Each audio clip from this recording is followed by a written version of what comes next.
to try this again. This is looking at the amendments to the United States Constitution, a deeper look into the Bill of Rights and other important amendments. I'm going to have to go through this quickly, so you may have to take time later to look at it again. The Bill of Rights is Amendments 1 through 10. You'll find information on those in slides 3 through 12. The First Amendment is the freedom of speech. It was ratified in September 1789. Ratified, you're going to see on every single one of these slides, but basically that means it was approved and put into effect at this time. The freedom of speech basically says that we have the freedom against government oppression. We have the freedom of exercise of religion, speech, press, the right of people to peaceably assemble and to petition the government for changes. The Second Amendment deals with the right to bear arms and was ratified in 1789.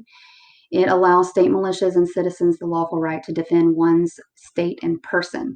So while it does mention bearing arms, please note that it says, a well-regulated militia, which, if you don't know what that means, I've provided the definition. It is a force raised from the civil population, such as like your teachers, your plumbers, your doctors, that do have no military training, but they're there to help out in times of emergency if a regular army cannot do it alone if they need help.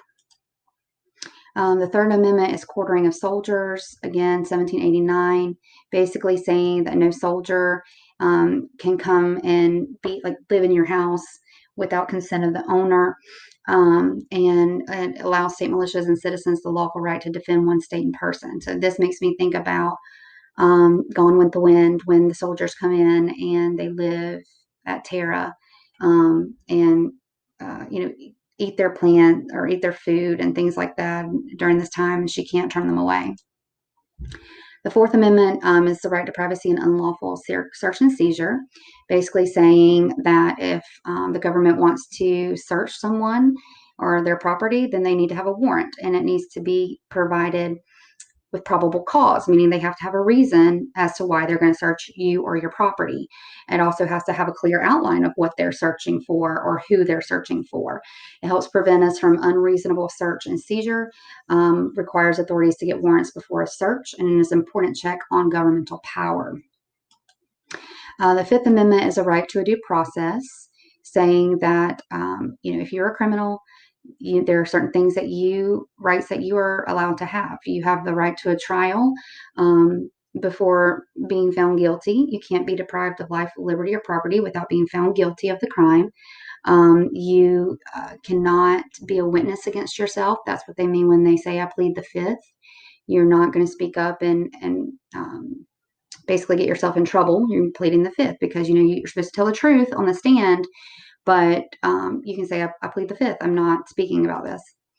The Sixth Amendment is a right to a speedy trial by jury. Again, a speedy public trial without delay, the right to a lawyer, an impartial jury, and to know who your accusers are and the nature of the charges and evidence against you. This little cartoon shows a dog. He's on trial, and all of the jury members are cats, and they say they can be fair, but knowing that cats and dogs don't get along, I'm not sure if that's an impartial jury. The Seventh Amendment deals with civil court cases. So most cases do not always make it to a jury trial. So if it's just something that is, the value is under $20, it can just be settled maybe with just a judge and no jury. But if it exceeds that $20, then you do have a right of trial by jury and can be held up in a court. The Eighth Amendment outlaws cruel and unusual punishment. Excessive bail shall not be required. No excessive fines, no cruel or unusual punishment, including torture. The Ninth Amendment deals with citizens' rights, and this basically says, hey, we know we wrote this in 1789, and we don't really know what things are going to look like in 2020, so we're just going to kind of stick this in here to say that there are rights of the people under the states that maybe we haven't thought about yet. And so as we continue to learn more and change, we need to be able to provide a place that we can, or a process that allows for us to include those rights.